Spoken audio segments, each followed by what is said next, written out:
Hey everyone, Fearless Dumbo here with some more newly revealed information. This time a huge portion of the Dexter skill tree where Mercenary lives has been dumped. We have a brand new scaling vector never seen before in Path of Exile, and we finally get to take a look at Cluster Grenade's skill card, which is probably the thing I've been anticipating the most since seeing the skill reveal a few weeks ago. I'm also going to do a bit more theory crafting about potentially broken skill combinations at the end, so be sure to stick around. Some of this is courtesy of DreamCore, our resident mechanics expert, and some is from a passive tree dumped from Bhajeera a few hours ago, which I'll link to both in the description below. Let's take a look at some of the passive wheels that if you are planning on rolling your own crossbow character, regardless of class, you'll almost certainly be taking, particularly if you are using grenades. First is the 4-way notable split immediately underneath Mercenary where Volatile Catalyst sits. This gives 10% AoE and 10% CDR. Cooldown recovery will be crucial to damage uptime for grenade builds because they all have multiple seconds of cooldown, including a massive one from cluster grenades, which I'll get to at the end of the video. These three nodes give 20% CDR, which would reduce the cooldown of a 10-second skill down to roughly 8.3 seconds. You might be asking, why not a flat 8 seconds? And that would be because cooldown recovery in PoE 1 works with the following formula. Final cooldown equals base cooldown divided by 1 plus CDR over 100. The more of it you get, the less effective each percentage point becomes, but it will still play an important role in your damage calculations. I haven't seen this confirmed to still be the formula for PoE 2, but I've spoken with a few people and we all agree that we don't expect it to change. I'm sure this will be something fully confirmed on day 1. There is a second CDR and AoE notable a bit further south and west that might be worth pathing to if you're struggling to get a consistent stream of grenades off, named Authority, although the small travel nodes give AoE instead of CDR, and there's a second CDR set of smalls on the opposite side of the tree, next to another strong notable called Multitasking, which gives another 22 CDR combined. Thankfully, the gold system is an order of magnitude better for respeccing than Orbs of Regret, particularly at lower levels, so you'll have some latitude to experiment with what feels best for you. The second no-brainer wheel is the grenade wheel in the middle of the tree below Mercenary. This has two massive notables that are must-gets for any grenade build, Cluster Bombs and Grenadier, which give an additional cooldown use and an extra projectile. These two notables by themselves nearly quadruple the damage effectiveness of a skill like Cluster Grenade, which only has one use and a single main projectile, and should be the first thing you take as soon as you are able to use grenades. Not a lot else to say about them really. Next up, there are two quality of life wheels that I'm sure after seeing Act 1 footage, people will want to take early, called Instant Reload and Volatile Grenades, which give crossbow reload speed and reduced grenade duration respectively. These will certainly improve your DPS, but probably more importantly, improve your enjoyment. So keep this in mind, particularly during early acts. At the bottom of the tree is repeating explosives and reusable ammunition. Repeating explosives is essentially a straight 20% more damage and rolls with each grenade you launch, so you get additional chances to proc with supports like multiple projectiles or the cluster bombs notable. There is also a reduced attack speed and 80% increased crit damage bonus node called Power Shots, but it's hard to say concretely that it'll be good because of the downside. It's likely to be used more situationally.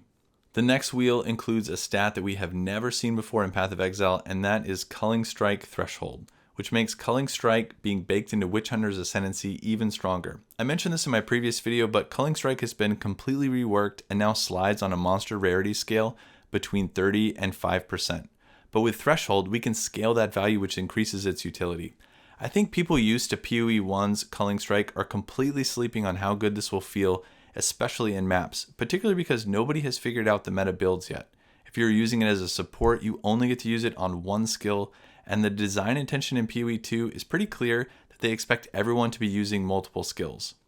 The rest of this wheel is focused on bossing. Giantslayer gives increased damage, accuracy, and ailment chance on rares and uniques, and I'm sure I'll be pathing to this wheel before I get to the endgame.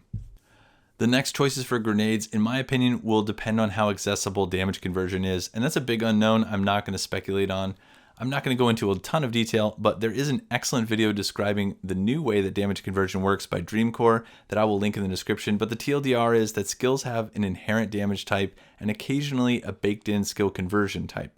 If we look at Explosive Grenade, for example, we can see that it has 20% of physical damage converted to fire. In PoE 2, we can change that damage type to any other damage type with an affix called Conversion, potentially taking the remainder 80% and making it fire, or perhaps the 20% of fire and converting that to physical. If we go pure Fizz, we can use Bleed as an ailment, Or if we go full fire, we can stack ignites with some very potent looking multipliers for both, or maybe a mixture. I'm going to save both of these scenarios for a later video, but keep in mind that they are there, and there are new ways to scale ailment damage because of the changes to hits and crits and their calculations in Path of Exile too. Speaking of skill cards, let's take a look at Cluster Grenade. This is one of the last skills you get for crossbows, and it's the highest tier of skill. The eye-watering part is definitely the 10-second cooldown, but in my opinion, it speaks to the capability of the skill, and there are a number of ways to improve this by extracting additional projectiles now that we have that as a scaling vector. This has a fuse duration of 2 seconds, but I'm less concerned about this stat because we have a new facility to trigger these early with detonator skills, which we could have loaded in the same crossbow to blow early. What I don't yet know is what the mini grenade card looks like, and that will ultimately dictate how strong this skill is for bossing, because much of the damage dealt here is from AoE overlaps on the small grenades. Some other questions I have are, how do projectiles interact? And that leads me to some more OP skill combination speculation. Okay, hear me out. In Path of Exile 1, I did a lot of testing to validate that Explosive Trap, which works similarly to Cluster Grenade, was massively boosted by contracting the available area to detonate. You always get the same number of explosions, or in this case mini grenades, regardless of the area available for them to go off. In PoE 1, however, you didn't have the ability to modify the available space for these explosions to blow. In PoE 2, we have new mechanics that behave differently. Let's take a look at Glacial Bolt. Use Glacial Bolt to create walls of ice to separate enemies, then switch to fragmentation rounds to explode the ice, dealing massive AoE damage. The closest thing we have to this in PoE 1 is Frost Wall. All projectiles created by the caster can pass freely through Frost Wall, but in PoE 2, Glacial Bolt's wall can be interacted with using ammunition and skills. What if I lay down a big Glacial Bolt that the boss is behind, and instead of trying to use it to throw shrapnel at the boss, I blink through it and fill the inside with 4 cluster grenades using the base, 2 additional from multiple projectiles, and a 4th from Grenadier. Then I seal the boss inside with a second Glacial Bolt to give the 1-second fuse time to expire. Do I get all my booms in one place? I don't know the answer, but I assure you that it will be the first thing I test when I hit level 52 and can equip cluster grenades, because AoE shotgunning is one of, if not the best damage multiplier in Path of Exile. Alright, that's all I have for now. I'm looking forward to seeing what other bits we get as we approach early access. I'm sure Mark and Jonathan have epic surprises waiting for us. I'm going to spend some time thinking about Bleed and Ignite and maybe a sniper based build, and I'll catch you in the next video. Subscribe if you want to follow along. Take care.